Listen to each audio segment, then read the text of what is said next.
O que é que muita gente não sabe? É que a taxonomia de Bloom, que é justamente esse processo de classificação, ele vai focar em 6 habilidades justamente para que a gente saiba o que avaliar. E aí eu vou pegar novamente aqui a Torre de Hanoi para você fazer essa assimilação da seguinte forma. Olha só. O que é então que esse estudo das habilidades, essa hierarquia das habilidades vai nos ensinar? Que eu não posso exigir do avaliando, da pessoa que eu estou avaliando, né, do meu paciente, independente da faixa etária, que ele tenha habilidades mais complexas se antes ele não demonstrar segurança e uma consolidação nas habilidades mais simples. Então a gente vai considerar aí 6 habilidades, tá? A hierarquia, ela não é horizontal. Cris, como assim? Eu não começo a pensar nas habilidades assim, ó.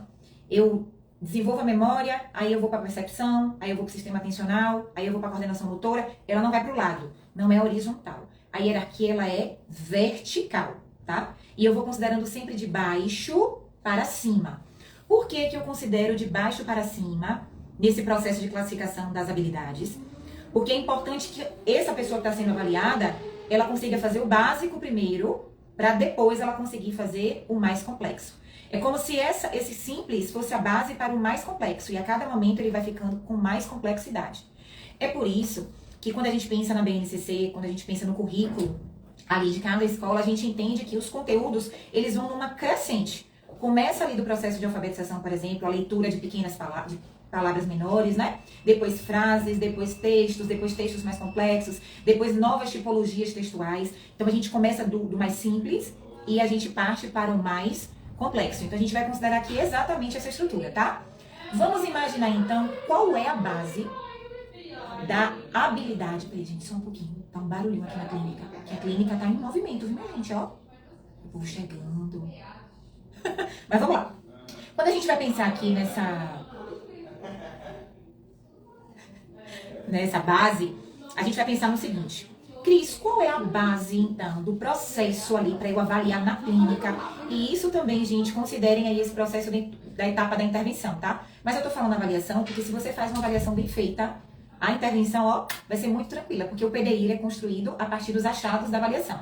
Então, para pensar, qual é a que é a habilidade mais básica? Coloca aí nos comentários.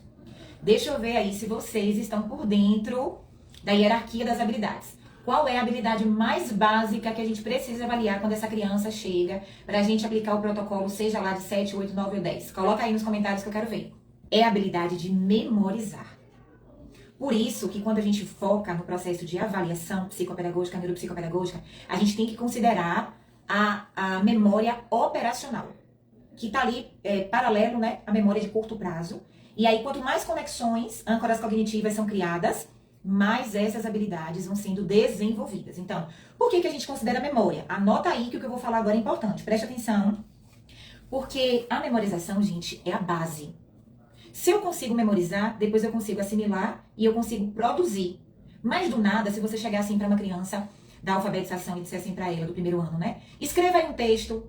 Se ela sabe escrever, ela vai botar algumas palavras isoladas. Se ela ainda não sabe escrever, ela vai encher de um monte de letras e vai dizer que tem sentido ali, vai passar o dedinho que vai fazer a leitura, mas ela não vai conseguir ainda escrever um texto, principalmente com toda a estrutura de margem, né, que a gente considera os parágrafos, a letra inicial, todo esse processo, porque ela ainda está no início desse processo, ainda não foram consolidadas as habilidades. Então a memorização ela é muito importante, por isso que vem a necessidade das cópias no caderno, por isso que, claro, gente, por favor, viu?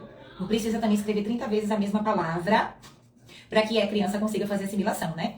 Aqui a gente pode puxar um gancho também, sabe para quê? Quando a gente fala da dupla rota, a gente está envolvendo a memorização também, de tanto a criança ouvir o som das letras, ela vai memorizando. E a partir dessa rota fonológica, ela vai desenvolver também a rota lexical. Vocês lembram a diferença entre uma e outra? A rota fonológica está relacionada ao som, falei sobre isso na live passada. Se você que está aqui não assistiu a aula da semana passada, onde eu falo sobre as habilidades preditoras da alfabetização, é importante, viu? Para você poder perceber o que está dentro do esperado e o que não está. E a rota lexical, que é o traçado da letra, tá? Então, a memorização vai ajudar muito no processo da leitura, da escrita, da construção do algoritmo, da resolução das situações problemas, que são chamados dentro da matemática como problemas narrativos, tá? Então, qual é a base? A primeira habilidade que você precisa avaliar, considerando agora, que eu sempre falo aqui das 10 habilidades, mas agora a gente está falando da hierarquia. O que é que você precisa ver primeiro que está garantido no seu paciente quando ele chegar para avaliação? É a memorização.